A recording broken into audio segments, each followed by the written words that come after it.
La licenciada Aurora Carolina Castellanos Valderas, licenciada en Derecho por la Facultad de Derecho de la Universidad de Guanajuato, certificada como trabajadora calificada en el perfil ocupacional de evaluador de apoyo al sistema gubernamental de calidad total, certificada como trabajadora calificada nivel 2, como operadora de aplicaciones de cómputo y comunicaciones.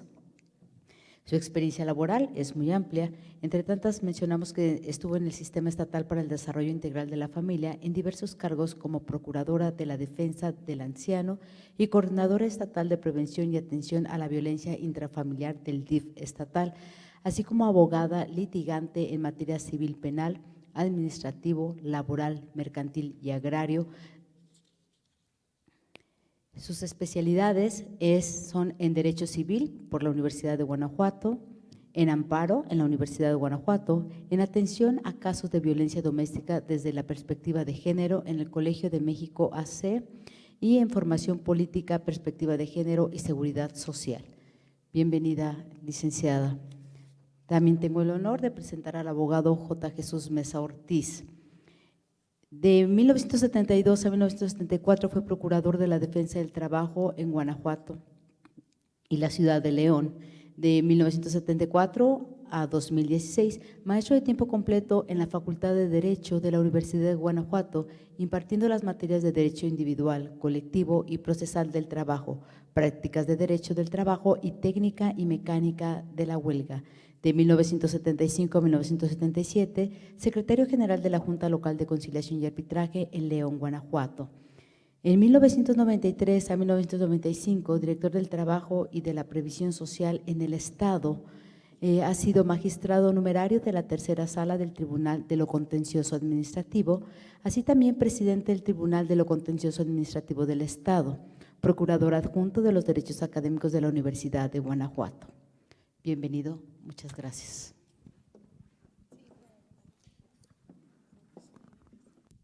Bueno, buenas tardes. Sabemos que estamos ya todos un poquito cansados. Lo que vamos a hacer en realidad el maestro y yo va a ser como complementar ya todo lo que escuchamos para no ser reiterativos. Si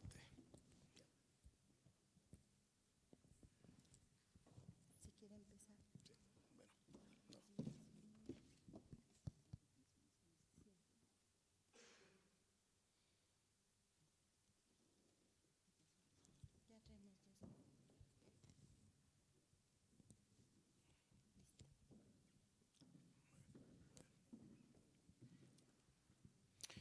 Bueno, muy buenas tardes. En obvio de tiempo y tratando de ser concisos y breves, damos las gracias por habernos invitado a exponer nuestros puntos de vista sobre algo que siempre nos ha interesado, en lo particular, lo que es el derecho colectivo de trabajo. Yo considero como una reflexión general tres instituciones muy importantes del derecho colectivo de trabajo: la asociación sindical o sindicatos, el contrato colectivo de trabajo y la huelga. Son tres figuras íntimamente vinculadas. No podemos desligarlas si no queremos tener consecuencias no deseables. Yo siempre digo que cuando estamos en presencia de un sindicato, de una asociación sindical, es un sindicato que para constituirse tuvo que sufrir, y lo mismo para su registro. Hay sindicatos que para obtener su registro han navegado muchísimo ante las distintas instancias judiciales, pero una vez obtenido su registro ya tienen un primer logro. De ahí se distingue un sindicato auténtico, un sindicato real, de un sindicato blanco, de un sindicato charro. Un sindicato auténtico apoya a sus socios. Un sindicato auténtico tiene gente preparada, tiene gente responsable, tiene gente consciente. Un sindicato auténtico busca la contratación colectiva. Una contratación colectiva que está reflexionada por gente pensante que tiene los pies sobre la tierra. Una contratación colectiva que deriva de gente que se apoyó en expertos en cuestiones económicas, tanto de un lado como de otro, con la única misión de proteger la fuente de trabajo.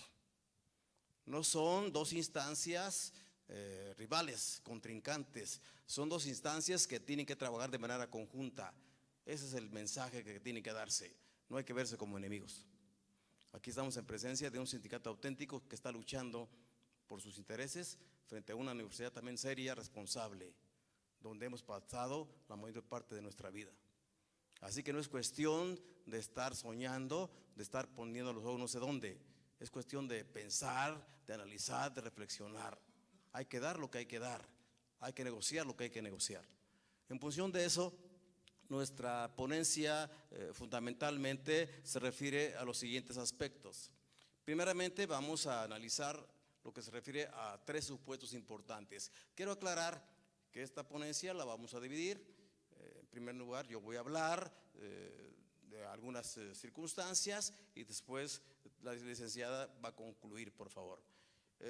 Aquí se habla de 3 supuestos sobre las jubilaciones. Aquí ya se dijo de manera muy sencilla, muy clara por el doctor Guillermo Ruiz, la diferencia entre una pensión y una jubilación. La pensión deriva de una ley, la ley del ISSSTE, la ley del ISEG, la ley del Seguro Social. Esa es la pensión. La pensión se genera por la participación del Estado, de los patrones y de los trabajadores. Esa es una pensión. Está en ley. Y también se puede negociar en cuanto a una ley, no entre particulares, sino cuando las leyes se cambian, se modifican ante el poder legislativo. En cambio, una jubilación no es una prestación extralegal, como aquí ya se ha dicho. Es un adendum para llevar una vida más digna a un trabajador, a una trabajadora que ya se va a retirar. Pero es algo que se está contemplando en los contratos colectivos de trabajo, en la contratación colectiva. Entonces, la mirada está puesta en la contratación colectiva. El motivo de esta reunión no son prestaciones legales que ahí están. El motivo de esta reunión son prestaciones extralegales que beneficien a los sindicalizados. Y por eso hay que tener ahí mucha conciencia, mucha responsabilidad. Y aquí se manejan de los 3 supuestos los siguientes: los ya jubilados que tienen derechos adquiridos, los que ya estamos jubilados. Ahí no hay ningún problema porque se van a respetar nuestros derechos. Afortunadamente, como jubilados tenemos el derecho a la jubilación y también tenemos el derecho a la pensión. Su servidor tiene derecho a la jubilación por parte de la Universidad de Guanajuato y tiene el derecho a la pensión por parte del ISEG. Y por fortuna hay una complementación para que el jubilado perciba sus ingresos como si estuviera en activo. Qué gran conquista tenemos aquí en la Universidad de Guanajuato con el apoyo de los sindicatos. Entonces, esa es la situación de los jubilados que ya tienen sus derechos adquiridos. Ahí no hay cuestión a discutirse. Ahí lo que nos interesa es que los fondos, la economía de la universidad, a través del presupuesto, pues siga. Porque ¿qué nos ganamos si se acaba el fondo económico aún para los jubilados? ¿Dónde se va a agarrar para que nos paguen? Todos estamos inmersos en la cuestión del fondo económico, aún para los que ya estamos jubilados. Después tenemos el segundo supuesto, los que aún no están jubilados, pero ya tienen el derecho a esa jubilación. Por aquí se dice, oye, pues de acuerdo a la contratación colectiva, pues yo también tengo derecho el día que me jubile, ¿no?, al derecho que ya tengo, la ley que está rigiendo, no la ley que va a regir en el futuro. Si en este momento se me aplica, corrijo, no la ley, sino el contrato colectivo de trabajo y dice cuáles son mis derechos, esos son los que es derecho, aunque no me haya jubilado en este momento. Ya tengo el derecho a la jubilación, tengo mi derecho de permanencia 10 años más. El día que me jubile, yo me voy a proteger en ese privilegio contractual. Esto es importante que quede pactado en un contrato colectivo de trabajo. Conocimos en Guanajuato el asunto de un magistrado del Poder Judicial, de que dijo, oye, cuando yo fui magistrado estaba esta disposición de que si yo tenía 2 periodos iba a tener una jubilación del 100%. Ahora me salen que ya me cambiaron las reglas y ahora nomás tengo derecho a un 60 o 70%. Por ahí se fue al amparo y no sé en qué haya quedado. Y dice, no, es que aunque tú tenías derecho a la jubilación por tus 2 periodos, no los ejerciste. Entonces se te aplica la ley actual. Para evitar esas discusiones judiciales hay que pactarlo en un contrato colectivo de trabajo. Los que aún no se han jubilado pero tienen el derecho a ese ejercicio, que conserven ese derecho. ¿Qué nos va a dar claridad de evitar pleitos judiciales? Lo pactado en la contratación colectiva para la segunda hipótesis. Y todos aquellos también que están en activo, pero que aún no han cumplido los 28 o 30 años de edad, ¿qué pasa con esos que están en activos? También hay que protegerlos. ¿Por qué? Porque esos también están al amparo de lo que se establezca en el contrato colectivo de trabajo. También deben estar amparados. Entonces, como está en el contrato, después de otra explicación. Y finalmente los nuevos ingresos, pues que estarán sujetos a las nuevas reglas, no hay ningún problema. Que dadas las circunstancias económicas van a variar. ¿Cómo? Como se llegue a la negociación colectiva, como se llegue a la revisión del contrato colectivo. Ese ya será cuestión de analizar. Esas son rápidamente las tres hipótesis que se pueden analizar. El otro planteamiento, voy un poco rápido porque luego sigue ella, es el contrato colectivo de trabajo. Yo siempre manejo esto en el contrato colectivo de trabajo. Es un convenio entre sindicato y patrón y entre sindicato y empresa. Con la salvedad que aquí como empresa está la Universidad de Guanajuato, no como una empresa que persigue un fin de lucro. No es una empresa privada. Es una empresa técnicamente llamada así bien, pero una empresa que emprende la cultura. Por eso se llama empresa, es la palabra que significa emprender. Cultura, ¿verdad?, que se benefician los que están estudiando, pero no persiguen un fin de lucro. Aquí lo que tenemos que acotar es que los ingresos provienen del presupuesto federal o estatal y hay que ser muy cuidadosos con ese presupuesto. ¿Qué pasa con este contrato colectivo de trabajo? Todas las prestaciones del contrato colectivo de trabajo esencialmente son prestaciones económicas que sirven para este momento, pero que no sirven para el futuro. Si yo ganaba 10 pesos hoy, para mañana ya, ¿para qué me sirven? Entonces hay que estar al tanto de que son prestaciones económicas de tracto sucesivo. Y entonces hay que acompañarse de expertos en economía, etcétera, etcétera, para que nos auxilien de cuál es la situación real de una fuente de trabajo, en este caso de la Universidad de Guanajuato. Ese es lo característico de los contratos colectivos de trabajo, situaciones de carácter económico, véase como se vea. Cuando hablamos de clausulado, vacaciones, aguinaldo, ¿a dónde nos conduce? A prestaciones económicas.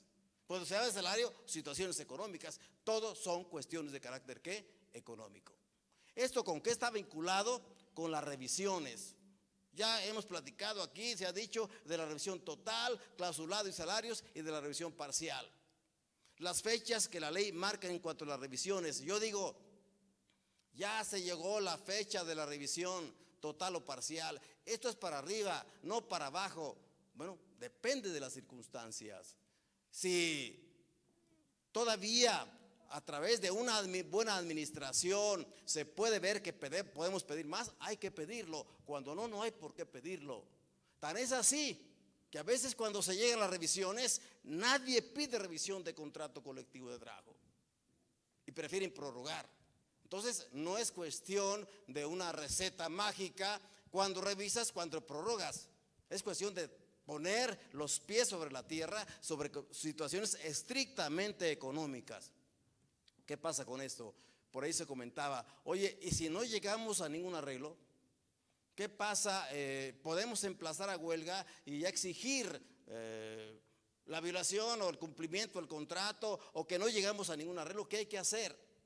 Por ahí se comentaba el licenciado Eugenio que aquí tendría que plantearse un conflicto de carácter económico. ¿Para qué? Para analizar de manera económica, con ser redundante, hasta dónde puede la universidad dar. Y el sindicato también sepa hasta dónde puede pedir. Pero yo me quedé pensando en ese planteamiento. Vamos a pensar que se hiciera un planteamiento como un conflicto de carácter económico. Que la universidad le planteara al sindicato, que demandara al sindicato un conflicto de carácter económico por circunstancias económicas que lo justifiquen. No puedo darte más. Hasta este porcentaje, el sindicato no, me tienes que dar más. Planteamos un conflicto de carácter económico. La experiencia que se tiene, los conflictos económicos no tienen fin. se cierra la empresa, va a la quiebra. De la experiencia que yo tuve en las juntas de conciliación y arbitraje, no se resolvió un solo conflicto de carácter económico. ¿Por qué? Pues los peritajes económicos para aquí y para allá no tienen fin. ¿Qué pasa suponiendo que tardara un tiempo el conflicto? El sindicato cualquiera, no me refiero a nadie en particular, si viera que hay desventaja en ese conflicto económico, emplaza huelga y los conflictos económicos se suspenden. Ya murió la cosa. Entonces, ¿qué significa aquí? El diálogo interno, la negociación interna, más que los conflictos de carácter judicial. Yo a veces digo, los conflictos primeramente se arreglan en casa. Hay que arreglarse en casa, sindicato y universidad. Y después, como una excepción, como algo extraordinario, hay que acudir a la instancia judicial, pero no antes. Primero, entonces, emplear la buena voluntad para resolver los conflictos en casa. Ese sería el planteamiento que hacer. Entonces, este es en cuanto a las revisiones, tanto total como parcial. ¿Qué significa esto? Que, como se comenta aquí en la ponencia, las revisiones pueden ser, ¿verdad?, legales, obligatorias, o puede ser de voluntad. ¿Qué pasa aquí? A lo mejor ni siquiera se emplaza huelga, ni mucho menos. Cuando ya se está platicando en lo particular, y vamos a platicar, ¿no? ¿Para qué vamos a las juntas a emplazar a huelga? Vamos a platicar aquí, ¿para qué? Para eso no podemos negociar. Esa es una revisión voluntaria. La otra obligatoria es la que ya sabemos, emplaza huelga 60 días antes de que transcurra el contrato en los 2 años, el clausulado, y 30 días antes del tabulador de salarios. Pero aquí hay que agotar la conciliación previa antes de acudir a una instancia judicial. Sintetizando, por cuestión de tiempo, esto me voy rápido. ¿Por qué? Porque ya se han escuchado otras opiniones de los otros ponentes, las magníficas exposiciones de ellos, del doctor que nos acaba de anteceder, el doctor Ruiz, especialista de seguridad social, etcétera, etcétera, y ya se tiene un complemento, una idea integrada de la temática que se está aquí tratando. Otro punto para concluir mi rápida intervención es la no retroactividad. Bueno, dice, a ninguna ley se le dará efecto retroactivo en perjuicio de persona alguna. A ninguna ley. A ninguna ley. La ley que sea, ley federal del trabajo, ley de seguro social, ley del ISSSTE, ley del ISEC. Pero aquí estamos en presencia no de una ley, lo que se pactó en un contrato colectivo de trabajo. Y el contrato colectivo de trabajo no es ley. No está expedida por el Congreso de la Unión, etcétera, etcétera. No, ese es un pacto entre particulares. Entonces, ¿qué significa? Aquí lo importante, la prudencia, la estrategia. ¿Hasta qué punto nos podemos ir atrás? ¿Y hasta qué punto nos quedamos donde estamos? ¿Y hasta qué punto podemos seguir adelante? Depende de quién, de la voluntad soberana de los integrantes del sindicato. ¿Cómo negociar? ¿Cómo hacerle? Repito, cuando se dice que a ninguna ley se le dará efecto retroactivo, se refiere a ley. Y lo pactado en un contrato colectivo de trabajo es una prestación extralegal. Entonces, ¿de qué depende? De la negociación colectiva. En ese entendido hay que entender la no retroactividad. ¿De qué depende la no retroactividad? De los acuerdos a los que llegue el sindicato y la universidad. Trato de ser lo más explícito posible. ¿De qué depende de esto? De la buena voluntad de ambas partes. Creo que, y de lo más importante, de la voluntad soberana de los socios del sindicato. Que se sepan las ofertas, las contraofertas y qué es lo que se va a decidir.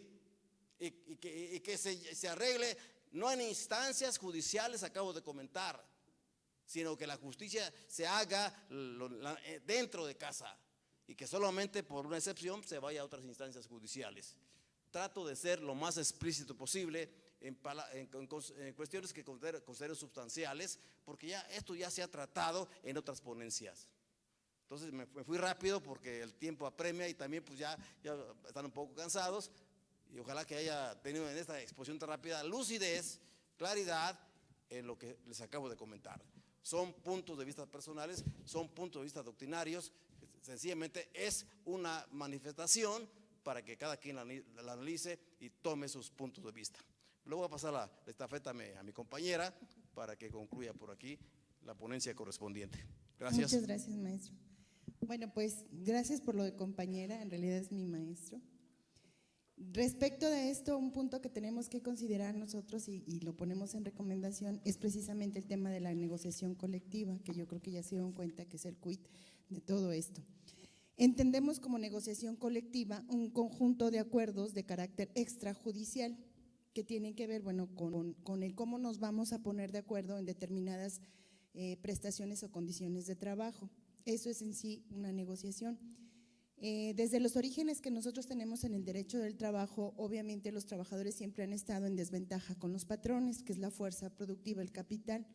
Entonces, en ocasiones era ponerse a pelear David contra Goliat. ¿Qué fue lo que hicieron? Crear los sindicatos. Así la fuerza y la unión de los trabajadores ya más o menos estaban poniendo las cosas en el mismo nivel. Por eso es que decimos que el principal objetivo de los sindicatos, ¿cuál es? El de precisamente velar por los intereses de sus trabajadores, de sus agremiados, para incrementar o mejorar sus condiciones de trabajo.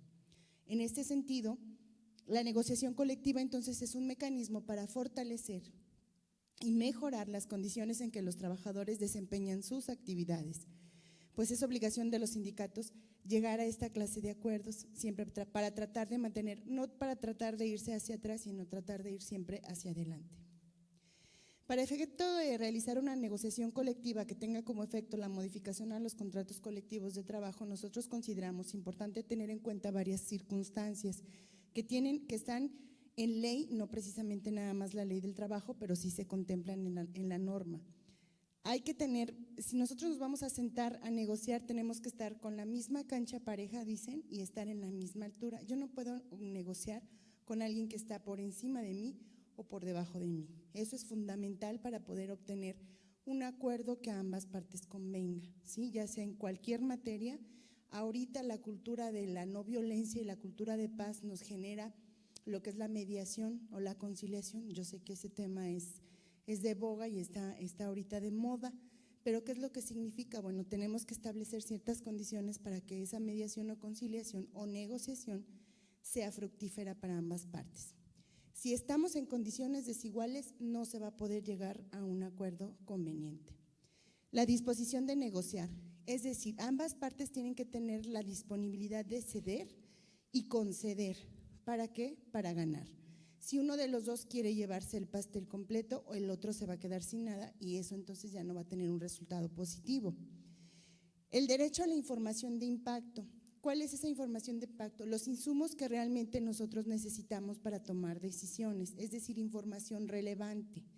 No llenarnos de información o de números extraños o de información extra que no necesitamos, pero sí es necesario tener acceso a toda la información de manera transparente, porque una persona que vive en el error o en el engaño no tiene la libre voluntad para pactar, ¿sí? Eso viene en la ley civil. Si yo me caso con Luis Miguel, pero resulta que era Chayanne, obviamente ese matrimonio no tiene, para mi tristeza, no tiene validez, ¿sí? Pasa lo mismo en estos casos. Entonces, en caso contrario, existen vicios de voluntad y consentimiento y entonces ya no puede existir una voluntad libre y soberana. 3. Considerar el contexto socioeconómico en el que se realiza la negociación, porque es necesario recordar y sí tomar en consideración el impacto económico que ha habido, todos los estudios a proyección que también existen, que tiene que ver con el no cerrarnos a una sola postura. La obligatoriedad de respetar el contrato colectivo en las condiciones pactadas. Un poco es, yo contrato un tiempo compartido, hacemos un convenio, digo un tiempo compartido porque regularmente te dan a través de un fideicomiso como 30 años de servicio. Resulta que en el año número 10 me hablan y me dicen, fíjate que tu contrato inicial ya cambió, ahora va a ser diferente, ya no pueden entrar 8 gentes, ya nada más van 2, ahora vas a tener que pagar más por mantenimiento, lo cual no se había pactado al principio. Entonces, un poco cambiar las condiciones en sentido desfavorable para una de las partes siempre es algo negativo. Sí, regularmente si vamos a recontratar es un mejor servicio, a lo mejor un poco más de costo, pero siempre es para incrementar las posibilidades de disfrute de la cosa que yo estoy adquiriendo. En síntesis, consideraciones para la negociación. El patrón creemos que en este caso seguirá siendo siempre el responsable de pagar precisamente las pensiones y las jubilaciones, y que se quede claro que es el patrón el responsable, y a lo mejor los trabajadores pueden pactar, establecer alternativas de apoyo. En materia de pensiones y por jubilación se mantiene que se mantenga viva la aportación colectiva, es decir, no intentar ir hacia al sistema de ahorro de pensiones individual, que como ya lo dijeron, no es como muy conveniente. Además, esta situación mantiene la idea de la solidaridad, que es uno también de los objetivos principales de los sindicatos. Aunado a la creación de un fondo auxiliar de ayuda para las pensiones, se considera que se debe pedir a la parte patronal dar a la asociación sindical acceso total a finanzas y gastos durante los últimos años, que era lo que decíamos nosotros, tener toda la información de manera transparente para darnos cuenta de primera mano que efectivamente la situación ya es insostenible, y no solamente nosotros, sino todos los trabajadores que les compete la toma de la decisión. Y financieras que no permite continuar con el pago de pensiones como se ha hecho hasta el día de hoy. Una simple afirmación no podría ser suficiente. En este caso ya ven ustedes lo que sucede con las empresas que se declaran en quiebra. Hay todo un proceso para acreditar que efectivamente sus finanzas ya están en números rojos. Ligar los acuerdos que se establezcan a esfuerzos administrativos y presupuestales para reducir y eficientar gastos, redigiriendo los ahorros logrados al pago de las pensiones. Presentar alternativas que no tengan que ver con la afectación al ingreso del trabajador, es decir, que creemos que sí es necesario mostrar esfuerzos que se han hecho para poder redirigir los gastos que se han estado erogando, para efecto de decir, bueno, esta es la última alternativa, ¿no? O sea, afectarlos a ustedes. De no ser posible lo anterior, las aportaciones deberán ser acordes a las condiciones salariales de cada trabajador, es decir, tomar en cuenta condiciones diferenciadas. Ponderar los actuales efectos económicos negativos del aumento de gasolinas, que ha tenido un efecto negativo en el poder adquisitivo del trabajador universitario, encareciendo significativamente la canasta básica. Justo en estos momentos la situación económica del país está muy difícil, y esto en realidad es un tema que, aunque lo estamos tratando ya desde hace tiempo, abona a todas las circunstancias que están de la gente ya está enojada, harta, y sobre todo se está afectando su patrimonio familiar. Considerar los numerosos descuentos a los que ya está sujeto el trabajador universitario, lo que trae como consecuencia una importante afectación a sus ingresos, ¿sí? O sea, considerar el todo para poder llegar a la mesa de negociación.